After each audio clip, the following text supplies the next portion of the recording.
Study IQ IAS, अब तैयारी हुई अफोर्डेबल। नमस्कार दोस्तों, मेरा नाम है दिवाकर बोथरा। पैसा पैसा क्या होता है? पैसे की इंपैक्ट क्या होती है? इनफैक्ट शायद हम उस जमाने में रह रहे हैं जहां पे पैसा सब कुछ माना जाता है, और शायद इसी जमाने के अंदर कुछ लोग ये भी मानते हैं कि शायद पैसा सब कुछ नहीं खरीद सकता। ये दो एक्सट्रीम सोच है पैसे के बारे में। लेकिन पैसा शायद सब कुछ भी है और शायद सब कुछ खरीद भी नहीं सकता। पैसा होता क्या है? पैसे की इंपैक्ट क्या है? ये सोशियोलॉजी ऑफ मनी, ये जो लेक्चर बनाना चाह रहा हूं या फिर ये जो डिस्कशन करना चाह रहा हूं, ये क्यों करना है मुझे? क्योंकि सोशियोलॉजी एक ऐसा डिसिप्लिन है जहां पे सोशियोलॉजिकली लिखना जरूरी होता है, लेकिन बहुत सारे बच्चे इसी असमंजस में फंसे हुए रहते हैं कि सोशियोलॉजिकल लिखने का मतलब क्या होता है, किस तरीके से अप्रोच करनी होती है चीजें। आज ये 10 से 15 मिनट का डिस्कशन आपको ये जरूर समझा देगा कि किस बेसिस पे आपको सोशियोलॉजिकल अप्रोच डेवलप करना और किस बेसिस पे शायद सोशियोलॉजिकली लिखा जा सकता है। पैसे की हिस्ट्री अगर देखना चाहोगे तो शायद एक बार्टर सिस्टम्स में ओरिजिन रखती है और धीरे धीरे कैसे कमोडिटी के बेसिस पे जो मनी माना जाता था, गुड़ चावल जैसी चीजों को जो पैसे के बराबर या मूल्य दिया जा सकता था, आगे जाके कॉइन्स में कन्वर्ट हो गई और आगे जाके पेपर करेंसी में कन्वर्ट हो गई, और आज का पार्ट इवोल्यूशन का देखूं तो वो एक कोड के अंदर कन्वर्ट हो गई in the form of crypto currencies. वहीं पे आज भी समाज के अंदर कुछ ऐसे वर्ग हैं जो पैसे को कल्चरली डिफाइन करते हैं। जैसे ओम जय जगदीश के अंदर जब गुलमोहर विला का ऑक्शन हो रहा होता है तो तीनों बेटों की मां ये बोलती है कि जहां मेरे तीनों बेटे खड़े हो जाए वही मेरा घर है। तो कई लोग पैसों को कल्चरली डिफाइन करते हैं और कई लोग शायद पैसों को कागज का टुकड़ा मानते हैं। तो वहीं पे कुछ पैसों को हाथ का मैल मानते हैं, तो वहीं पे कुछ लोग पैसों को शायद ये संसार मानते हैं। आज थोड़ा सा देखते हैं कि इसकी सोशियोलॉजी कभी लिखने का मौका मिल जाए या फिर इसका कुछ एस्पेक्ट आए तो किस तरीके से आगे बढ़ना है। तो let's discuss sociology of money, but before going to that a small announcement. Sociology का बैच जो हमारा 27 तारीख से चालू हुआ है, एक दिन हो चुका इस बैच को स्टार्ट किए हुए। अभी भी देरी नहीं है, इधर हम पूरा होलिस्टिकली सिलेबस कवर करेंगे। अभी फिलहाल मैं सिलेबस डिस्कशन से आज का सेशन स्टार्ट करूंगा, तो if you can join now, you can join the study, you can discussion of syllabus, because syllabus में हम सिर्फ लिखा हुआ चीज नहीं बताते हैं, हर चैप्टर को कनेक्ट करके आपको सिलेबस ही इसी तरीके से समझा दिया जाएगा कि अगर आप सिलेबस की क्लास में भी डिससैटिस्फाइड हो तो मैं पर्सनली आपका पैसा वापस कर दूंगा। तो जब हमें इतना कॉन्फिडेंस है तो डेफिनेटली आपको आज के वर्ल्ड के अंदर जहां पे लोग बेचने में लगे हैं वहां पे थोड़ा ट्रस्ट दिखा के तो एटलीस्ट कहीं ना कहीं you can take a call. वैसा ही 2025 का बैच स्टडी IQ ने 2 इयर्स का कोर्स लॉन्च किया है, जहां पे 1500 से ज्यादा घंटे मेंटरशिप और सबसे इंपॉर्टेंट बात रेगुलर आपको आपकी स्ट्रैटेजी अपडेट और नोट्स और मेंटरशिप तीनों चीजें मिलेगी। क्योंकि जो जर्नी है वो बहुत बड़ी लंबी है यार, वो इतनी बड़ी लंबी जब जर्नी हो तो कांस्टेंट लेवल पे मोटिवेशन सपोर्ट स्ट्रक्चर की जरूरत होती है, which you are going to get for the 2 years of your life as far as your civil services preparation is concerned, जहां पे सिर्फ आपके स्टडीज के इश्यूज नहीं बट आपके इमोशनल, साइकोलॉजिकल या फिर पर्सनल इश्यूज को भी हम तवज्जो देते हैं, बिकॉज इनको टैकल करना इंपॉर्टेंट है अगर आपको आपकी प्रिपरेशन प्रोफेशनल लेवल पे रखनी है। Use the code div live in order to really get the handsome discount. Maybe 19,000 में 2 साल का कोर्स, जिसको पर डे के हिसाब से डिवाइड करो तो कितना पैसा आता है आप खुद कैलकुलेट कर सकते हो, मेरी मैथ्स वीक है। Same thing 11,999, use the code, further get a discount, join the batch right now and you will really feel the difference। अगर 2024 आपको देना है एग्जाम तो शायद इससे बेहतर बैच आपको मिलेगा नहीं, मैं कॉन्फिडेंस के साथ बोल सकता हूं। तो आगे बढ़ते हैं, सोशियोलॉजी ऑफ मनी। तो अगर हम देखें कोई भी चीज को वैल्यूएबल कब बना है, कैसे बनती है, किसी भी चीज की आपको वैल्यू कब पता चलती है? नॉर्मली हम बोलते हैं जब वो चीज़ हमारे पास होती नहीं है तो हमें वैल्यू पता चलती है। जब हम किसी चीज़ को खो देते हैं तो वैल्यू पता चलती है, चाहे वो बॉयफ्रेंड हो, गर्लफ्रेंड हो, mother, father, loved ones, career, job, mobile phone या पेन ही क्यों ना हो फॉर दैट मैटर, या वक़्त जो शायद आज बहुत लोग खो दे रहे हैं और इसकी वैल्यू आगे जाके बहुत डिफरेंटली आपको पता चलेगी। वैल्यू तभी होती है जब वो चीज़ आपसे डिस्टेंस पे होती है। एक डिस्टेंस पे जब आपकी कैपेसिटी नहीं है वहां तक पहुंचने की, तब आपको उस चीज की वैल्यू होती है। लेकिन डिस्टेंस भी एक लिमिटेड होना चाहिए, क्योंकि एकदम एब्सोल्युटली आउट ऑफ रीच होगी तो शायद आप ड्रीम ही नहीं करो उस चीज का।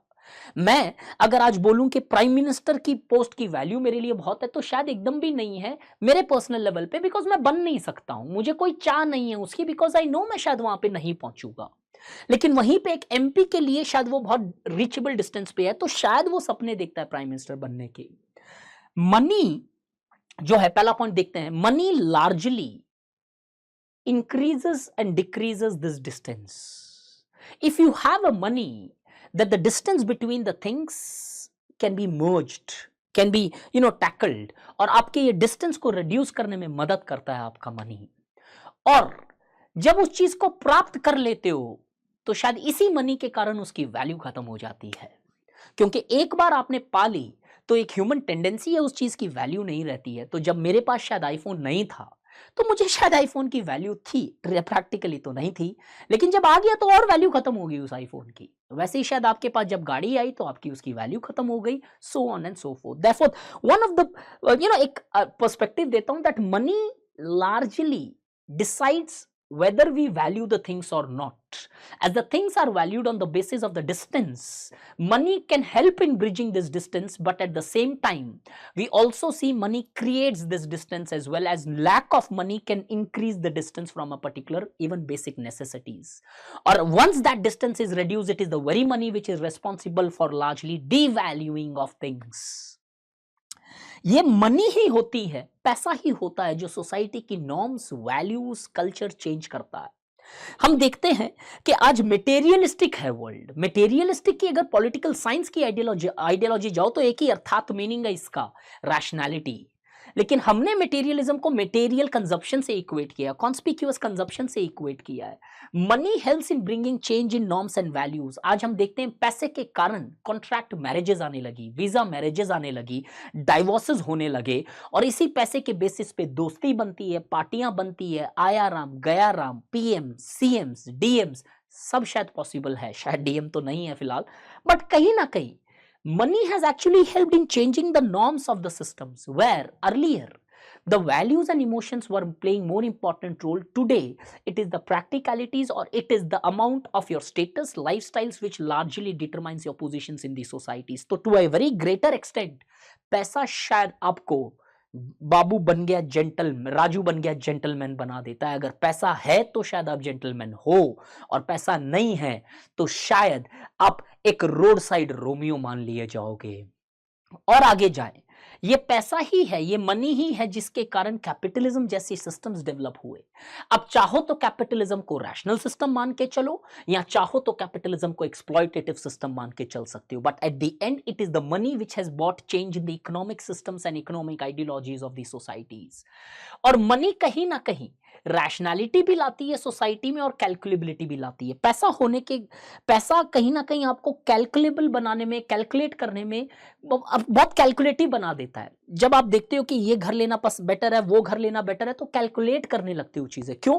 पैसे ने आपको कैलकुलेशन के ऊपर फोर्स किया। पहले जब सिस्टम्स में वैल्यू चल रही थी तो कैलकुलेट नहीं करते थे, तो कटप्पा ने कैलकुलेट नहीं किया था कि महेशमती किंगडम के लिए जान देना ज्यादा मुनासिब है या अपनी जीवन जीने ज्यादा मुनासिब है। कैलकुलेशंस नहीं थी पहले।